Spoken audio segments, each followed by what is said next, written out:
اعوذ باللہ من الشیطان اللعین الرجیم بسم اللہ الرحمن الرحیم اللہم صلی علی محمد وآل محمد وعجل فرجہم وسائل مخرجہم الحمدللہ رب الحسین والصلاة والسلام علی جد الحسین ولعنۃ اللہ علی اعداء الحسین اما بعد بسم اللہ الرحمن الرحیم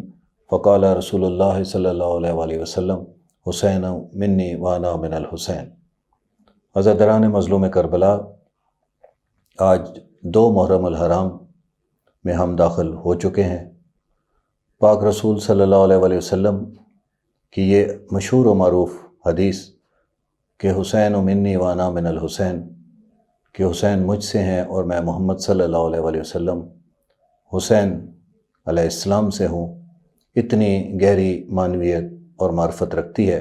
جیسا کہ آپ کو پہلے عرض کیا گیا تھا کہ ہمارا یہ ٹی وی 110 کے پلیٹ فارم سے عزاداری حسین کی منزلت، مرتبہ اور عبادات میں اس کی افضلیت اور اہمیت کے علاوہ عزادار حسین اور عزاداران کی عزت و عظمت اور مرتبے کے حوالے سے یہ گفتگو آپ کی خدمات اقدس میں پیش کی جا رہی ہے۔ آپ کے اذان عالیہ میں دوسرے محرم الحرام کو وہ تمام واقعات یقیناً گردش کر رہے ہوں گے کہ جس میں مولا حسین بادشاہ نے سرزمین کربلا پہ قدم رکھا۔ یہ وہی جگہ ہے کہ جس میں روایات سے ملتا ہے، اور یہ واقعہ کربلا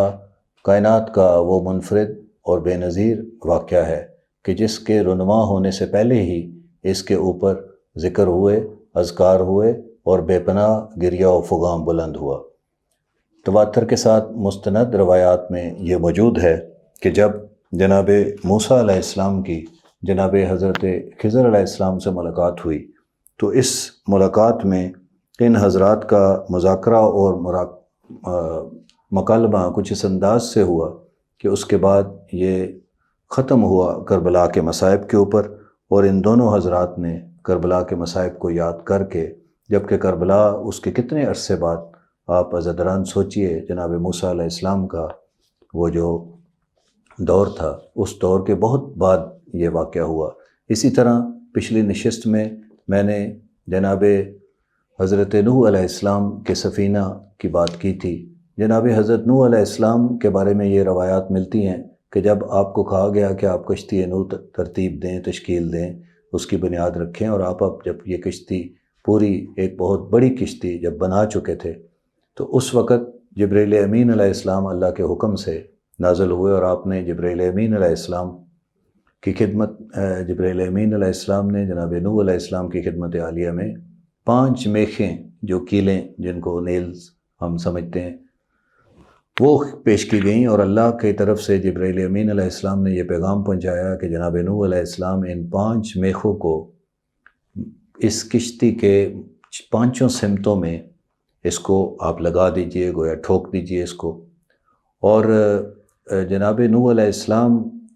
اس کے بعد یہ روایت کرتے ہیں کہ ان 5 میخوں کو میں نے اللہ کے حکم کے مطابق اس کشتی کی سلامتی کے لیے گویا، اور ان 5 میخوں کو جب میں نے لگایا تو میں نے یہ دیکھا کہ جو 5ویں میخ تھی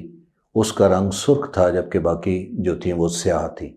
تو اس وقت میں نے جبریل امین علیہ السلام سے دوبارہ استفسار کیا کہ کیا وجہ ہے کہ یہ 5 میخیں جو ہیں، ان میں سے 4 تو سیاہ کلر کی ہیں، لیکن ایک جو ہے وہ سرخ کلر کی ہے۔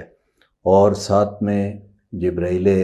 امین علیہ السلام سے یہ بھی پوچھا کہ اللہ سے مجھے یہ بھی تعلیم فرمائیں کہ جب میں نے 4 میخیں گاڑی تو اس وقت میری وہ کیفیت نہیں تھی، لیکن جب یہ سرخ رنگ کی میخ میں نے اپنی کشتی نوح میں گاڑی تو اس وقت میرا دل بڑا ملول ہوا، میں بڑا غمگین ہوا۔ تو اس وقت جناب جبرائیل علیہ السلام نے فرمایا کہ اے جناب نوح علیہ السلام، یہ 5 میخیں دراصل منسوب ہیں پنجتن پاک سلام اللہ علیہ کے ساتھ، اور اس میں یہ جو محمد علی فاطمہ حسن اور حسین علیہ السلام بادشاہ کی جو آخری کیل ہے، یہ سرخ رنگ ہے، اور اس کی بابت جناب جبرائیل علیہ السلام نے تاریخ بتاتی ہے کہ پورا واقعہ کربلا اس وقت جناب نوح علیہ السلام سے بیان فرمایا تو یہ اس وقت کائنات کے اوپر یہ منزل تھی کہ جس کے اندر ایک فرشتہ اور ایک نبی، انہوں نے عزاداری حسین کا برپا اس وقت کیا جب ابھی واقعہ کربلا پیش بھی نہیں آیا تھا۔ اسی طریقے سے روئے زمین پر جو پہلا بشر جناب حضرت آدم علیہ السلام سے جب ترک اولا ہوا، آپ کو پتہ ہے کہ نبی معصومین علیہ السلام ہوتے ہیں، ان سے خدا نخواستہ نعوذ باللہ ثم نعوذ باللہ ان سے کوئی گناہ سرزد نہیں ہوتا، اور وہ جب کوئی مستحب عمل، آج ہی اس میں نے ایک جگہ سے تھوڑی سی تعلیم مجھے ملی کہ جس میں یہ ہوا کہ کوئی مستحب عمل جیسے وہ کسی وجہ سے نہ دے سکیں تو وہ ترک اولا ہے، یا بعض اوقات ان کو مس گائیڈ کیا گیا تو اس کو ترک اولا کہا جاتا ہے۔ تو اس میں جب جبرائیل امین علیہ السلام کے ذریعے وحی کرائی گئی جناب حضرت آدم علیہ السلام کو، تو ان کو بھی یہی کہا گیا کہ آپ بھی انہی پانچوں وسیلوں کو جو ہے وہ اختیار کریں، کہ جو ایک مخصوص دعا ہے، آپ نے یہ بہت زیادہ سنی ہوگی، اور آپ کی اپنی جو خدا کی بارگاہ میں عرضیاں ہیں، جو خدا کی بارگاہ میں آپ کی عرض داشتیں ہیں، جو خدا کی بارگاہ میں آپ کی درخواستیں ہیں، جو حاجات شرعیہ ہیں، جب بھی یہ خدا کی بارگاہ میں آپ محمد و آل محمد کے عظیم وسیلہ سے پیش کریں تو اس وقت یہ دعا جو ہے اس میں بھی انہی معصومین علیہ السلام کا ہمیں ذکر ملتا ہے، کہ جس میں وہ دعا اس طرح ہے، بڑی مشہور ہماری سنی ہوئی، کہ بسم اللہ الرحمن الرحیم، یا الہی انت المعمود و بحق محمد صلی اللہ علیہ وآلہ وسلم وانت الاعلیٰ بحق علی علیہ السلام وانت فاطر السماوات والارض بحق فاطمۃ الزہراء علیہ السلام وانت المحسن بحق الحسن علیہ السلام وانت قدیم الاحسان بحق الحسین علیہ السلام۔ تو اس وقت بھی جناب آدم علیہ السلام نے جب اس ترک اولا کے بعد اس دعا کا وسیلہ لیا، اور آپ کو دوبارہ سے وہی منزلت و مقام جب ملا،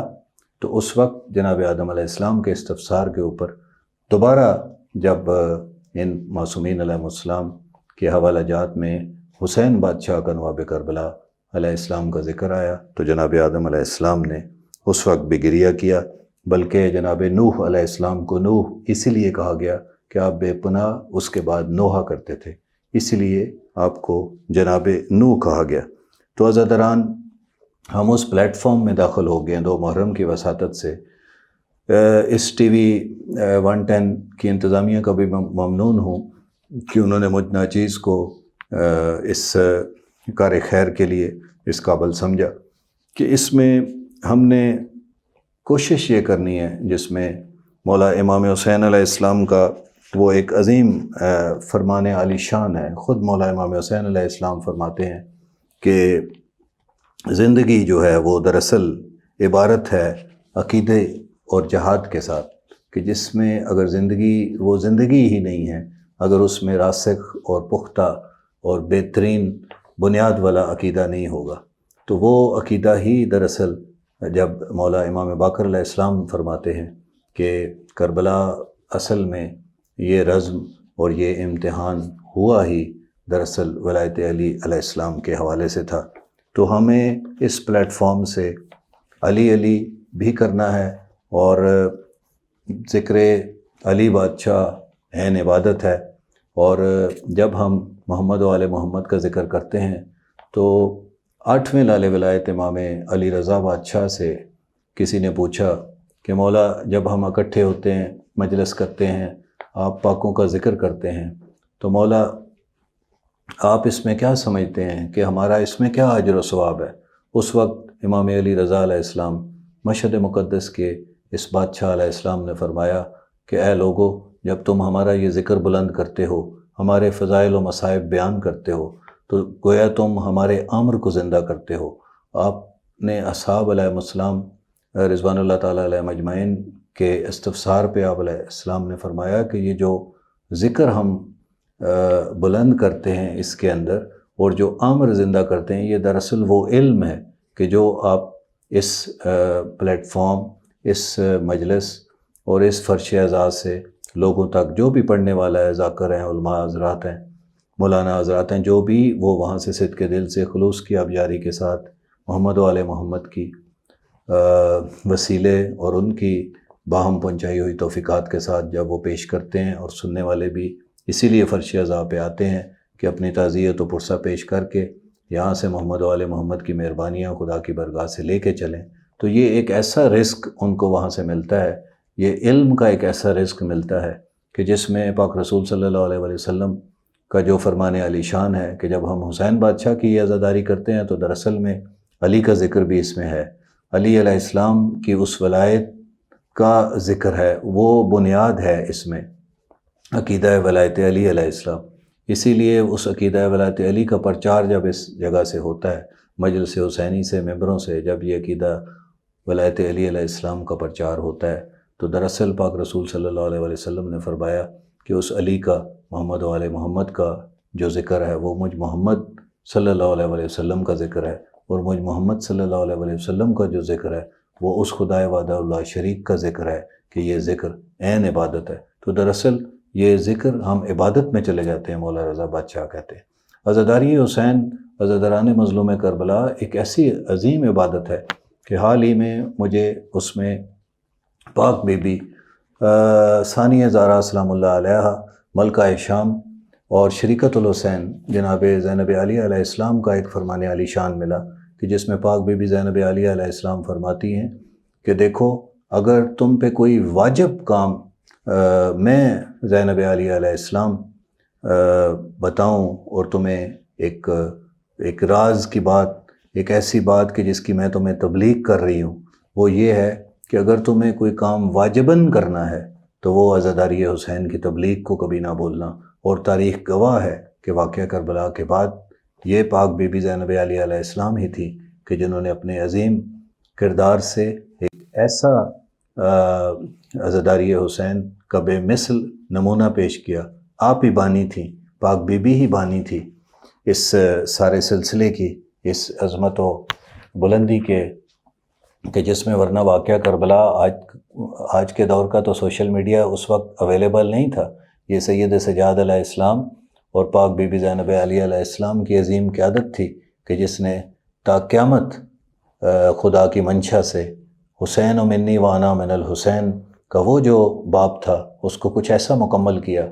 کہ اصحاب نے ایک رسول پاک صلی اللہ علیہ وسلم سے پوچھا اس حدیث کے حوالے سے کہ یا رسول اللہ یہ تو سمجھ آتی ہے کہ آپ حسین بادشاہ کے نانا ہیں، وہ فرزند رسول صلی اللہ علیہ وسلم ہیں، آپ کے نواسا ہیں، مگر یا رسول اللہ حسین و منی ومن انا من الحسین کا ہمیں بتائیے۔ تو اس وقت پاک رسول صلی اللہ علیہ وسلم نے فرمایا کہ دیکھو جب میں اس دنیا سے بظاہر پردہ کر جاؤں گا اور یہ جو دین مبین ہے، یہ جو دین حقہ ہے، اس کو دوبارہ سے زندہ کرنے کے لیے میرا یہی فرزند، میرا یہی نواسا ایک ایسی عظیم قربانی کربلا کے دشت میں، کربلا کے اس ریگزار میں پیش کرے گا کہ جس کے بعد گویا مجھ محمد کے اس خدائی دین کو ایک ایسی نئی زندگی مل جائے گی۔ تو عزاداران اس کے لیے بڑی محنتیں کی گئیں، اس کے لیے بڑی قربانیاں ہیں، جو کہا جاتا ہے اکثر کہ عزت بھی بڑی تھی مگر مصیبت بھی بڑی تھی۔ عزاداران تھوڑی دیر کے لیے 60 ہجری کے 28 رجب کے اس موقع پہ مدینہ کی آپ کو میں اس بنو ہاشم کے محلے میں لے جاؤں کہ جب یہ حسینی قافلہ ابھی رواں دواں ہونے لگا تھا، پاک بی بی سیدہ صغریٰ فاطمہ سلام اللہ علیہا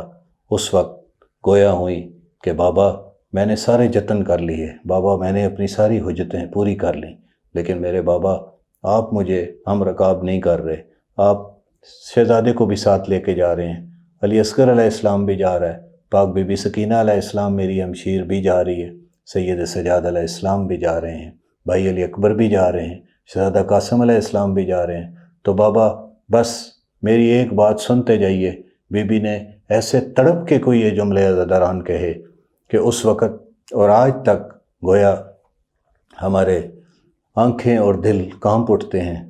اور یہ ایک آنسوؤں کا خراج اگر نکلا ہے تو یہی پاک بی بی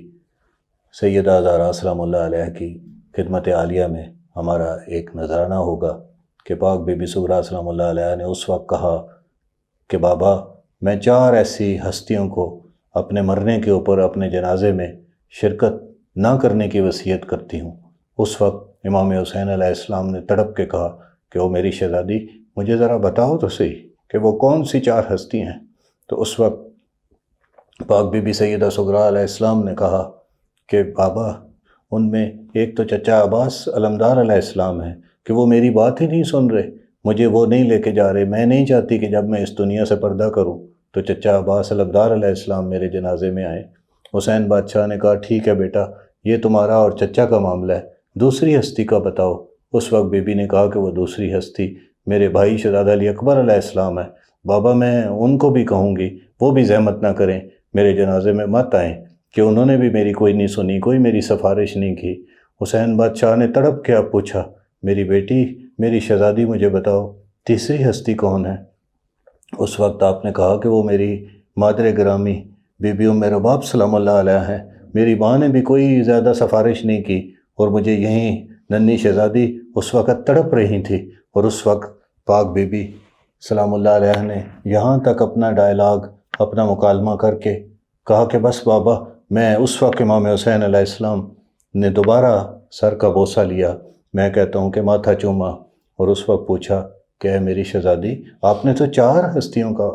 نام لیا تھا، ابھی تو آپ نے صرف 3 ہستیوں کا ذکر کیا ہے، مجھے کچھ بتاؤ گی اس وقت کہ وہ چوتھی ہستی کون ہے؟ اس وقت پاک بی بی نے کہا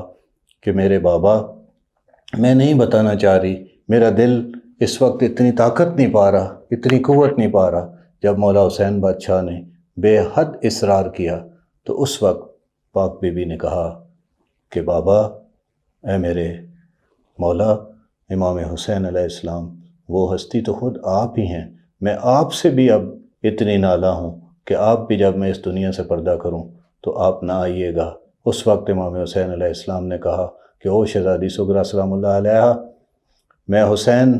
آپ کو یہ بتا رہا ہوں کہ مجھے نہیں پتا کہ علی اکبر علیہ السلام آپ کے وقت آخر کہاں پہ ہوں گے، عباس علمدار علیہ السلام کہاں ہوں گے، اماں رباب کس جگہ ہوں گی، لیکن یہ میں ضرور بتا دوں کہ امام حسین علیہ السلام، میں نواب کربلا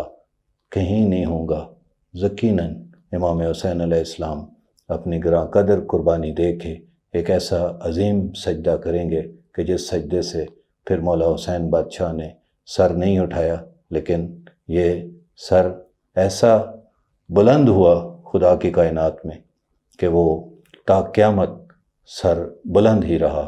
الا لعنت اللہ قوم الظالمین۔ السلام علی الحسین وعلی علی ابن الحسین وعلی اولاد الحسین وعلی اصحاب الحسین علیہ السلام۔